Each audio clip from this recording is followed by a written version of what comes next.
Hey everybody, I'm Tom Vasel. Welcome to Look Back on the Dice Tower, where I take a look at reviews from 1, 5, 10, and 20 years ago, and tell you what I think about them now, if I think about them at all.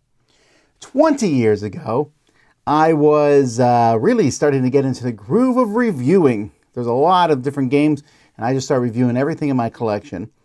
Starting with Phony Baloney, which is a terrifyingly bad, I'm going to lie to you type board game, 2 out of 10. Fib or Not, also pretty bad. I guess it's not as bad as Phony Baloney, 4 out of 10. I guess, so, you know, I've been doing negative reviews since the very beginning. Anyhow, Chip Chip Hurrah. So this is a game from Claus Teuber where you like catapult little floppy disks onto a board, then move robots with dice trying to collect them. It's an interesting little dexterity game for kids, 6 out of 10. Pueblo. This is a 3D abstract placement game where you are placing these 3D blocks and then moving a chief around a path, and you want him to not see your color. It's an interesting game, and I think it holds up today. 8 out of 10. Star Wars Queen's Gambit.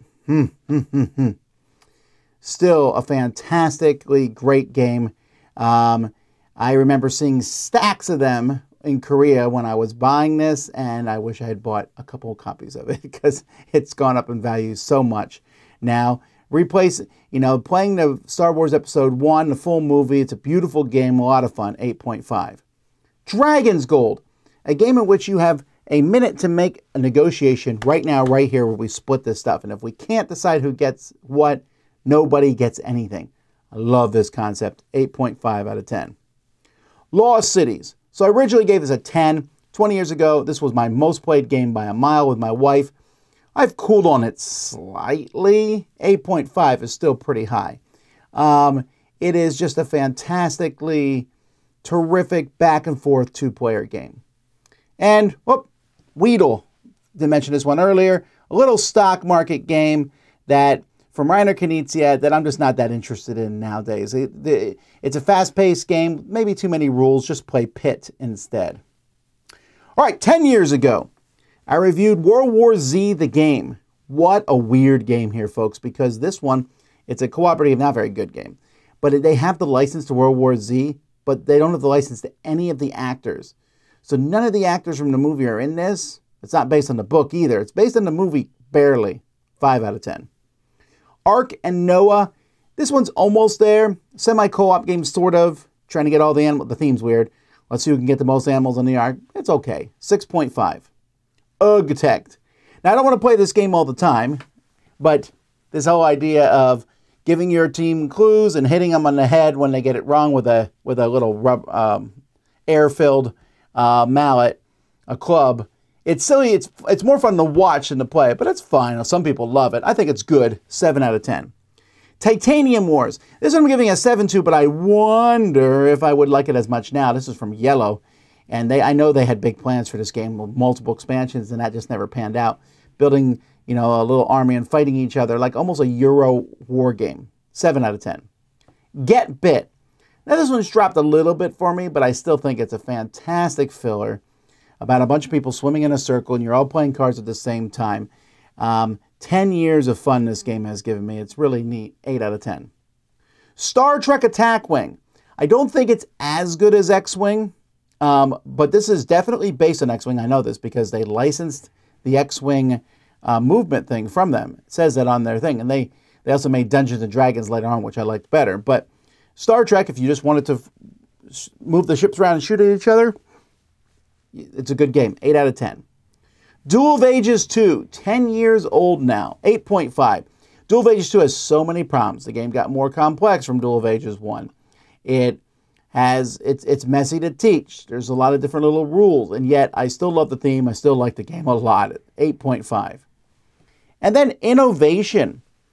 This one here, the game that introduced the word splay to my vocabulary as a civilization game.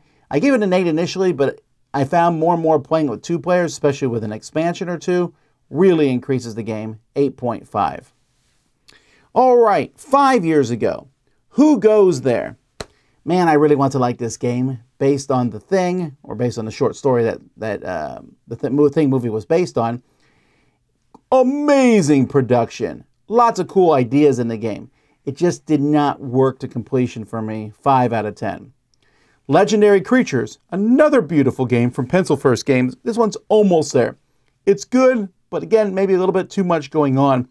Really, really great look to it, though. 6 out of 10. Forbidden City. This one does not have a great look to it, but it's a very good tile-laying style game, and there's not a lot of those out there. 7 out of 10. House of Mousehold, or Head of Mousehold, sorry. Head of Mousehold. This one was, I think, was given out free at a con somewhere. Maybe it was a Dice Tower con, I'm not sure. Everyone had a copy of it. Simultaneous play, but I like that style game. 7 out of 10. And then Starship Samurai. Starship Samurai, really cool anime style theme. You're going around and fighting with ships, but then you have giant robots. But it's all about controlling political tracks. This game from Plaid Hat is a neat, intriguing game. If you ever get a chance to play it, you should. It feels different than other games, and it's cool. 8 out of 10. Last year, just a couple games here. Well, you'll see why in a second. One is Ven, a party game.